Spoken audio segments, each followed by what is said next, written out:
Reincarnation is the single most tedious and time-consuming aspect of raising a chow. Unlike regular evolution, which can be brute forced in as little as 30 minutes from the time a chow is born, chow reincarnation takes multiple real-world hours as it's associated with the chow's age, which isn't able to be observed or augmented in the way that a chow's level or physical appearance may be. Chow live to the age of 4, with transformation occurring presumably around the time they would be aging to 5. You can see your chow's age at any point by taking them to the health center and checking their medical chart.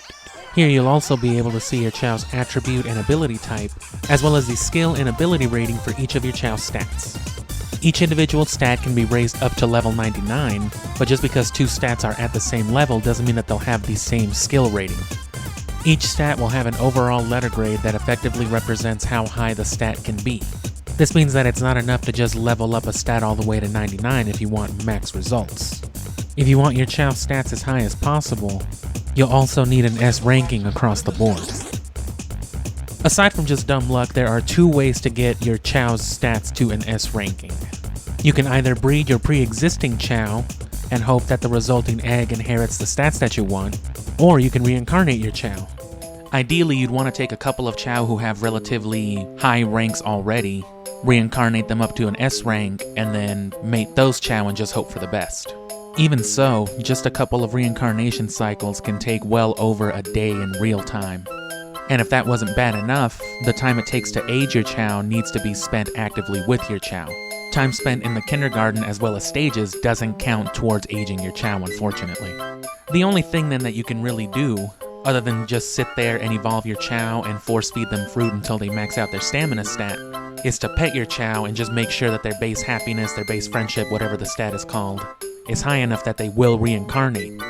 Much like evolution, whenever your chow is ready to transform, whether they're reincarnating or just dying, the process involves them going into a sort of metamorphosis cocoon. For evolution, you get your standard blue cocoon that you've seen before, but with transformation, you get either a white cocoon or a pink cocoon depending on whether your chow is dying or reincarnating, respectively.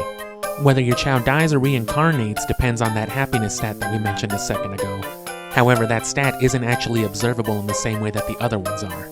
A chow's happiness is a hidden value that's basically just linked to how much you pet and feed your chow, how well you raise it.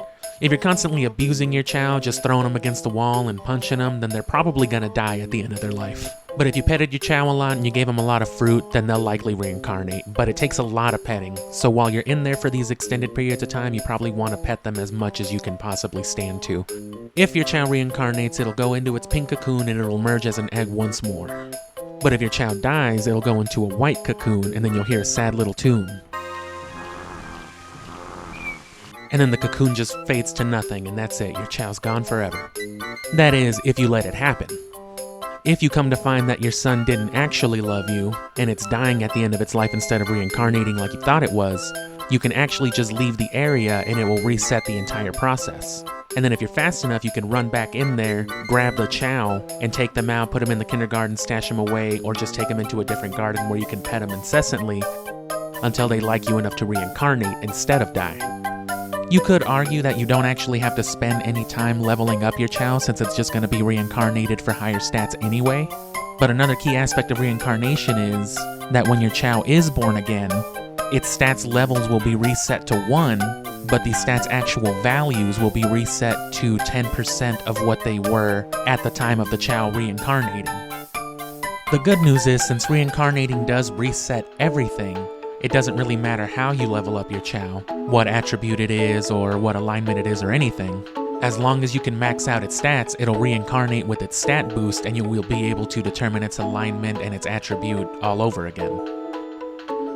With all that in mind, the most important thing to remember, once again, is that reincarnation is a waiting game. You can do things to fill the time, but all of these things only take up so much time, and the rings and resources necessary to do all of this means spending that much more time outside of the garden with your chow not aging.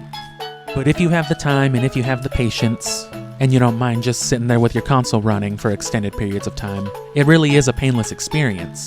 How long that experience takes you personally, I guess, just depends on how important the stats are to you. If you just want to reincarnate your Chao because you've been playing the game for a while and you don't want it to die, well then all you have to do is treat it nice and it will always reincarnate. If what you want to do is build a quote-unquote competitive Chao and max out its stats so you can get all your emblems with ease, or so you can just show off to your friends, it's pretty much the exact same process. You're just going to have to spend, again, a lot more time actually getting chaos drives, animals, and everything else necessary to level up their stats. But while you're doing that, you can go ahead and catch up on one of our gameplay series, or check out our other guides. Like I said, the Sonic Adventure Guide will get a little more into breeding, just the basics of it, just so that you can do it, just so you can get out of the way real quick. It's done on Sonic Adventure DX, but the exact same stuff applies to Sonic Adventure 2. And yeah, like this video, like that video, comment if you want more, all that other good stuff, you know, which you're probably already doing if you're sticking around this long. There's still quite a lot to cover with Chao, in terms of like the specific stuff to do with your Chao and all that, so we'll definitely cover more, and we'll probably get to it a lot faster than we got to this Chao guide from the first one, you know. But until then, subscribe, and I'll see you later.